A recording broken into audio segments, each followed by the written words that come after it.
சகோதரத்துவம் பேணுதல், உதவி ஒத்தாசை புரிதல் போன்ற நற்பண்புகளுடன் தோதுத்துவத்தை சுமந்து அதை எடுத்துரைக்கும் ஆற்றல் பெற்ற முஸ்லிம்களின் ஒரு கூட்டம் தயாரான போது இஸ்லாமிய அழைப்பை பகிரங்கப்படுத்தி தீமையை நன்மைகளால் எதிர்கொள்ள வேண்டும் என்று நபி ஸல்லல்லாஹு அலைஹி வஸல்லம் அவர்களுக்கு கட்டளை பிறப்பிக்கப்பட்டது.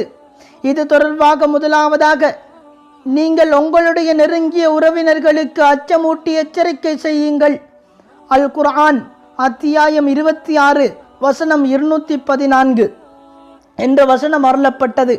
இந்த வசனத்தின் முன் தொடரில் நபி மூசா அலைஹிஸ்ஸலாத்து வஸ்ஸலாம் அவர்களுக்கு இறை தூது கிடைத்தலிருந்து இஸ்ரவேலர்களுடன் அவர்கள் இஜ்ரா செய்த வழியிலான நிகழ்வுகளும் ஃபிரௌன் மற்றும் அவர்களது கூட்டத்தாரிடமிருந்து இஸ்ரவேலர்களுக்கு கிடைத்த வெற்றிக்கும் ஃபிரௌன் தனது கூட்டத்தாருடன் மூழ்கடிக்கப்பட்ட சம்பவங்களும் விவரிக்கப்படுகிறது. மேலும் ஃபிரௌனை ஏகத்துவத்தின் பக்கம் அழைத்தபோது நபி மூசா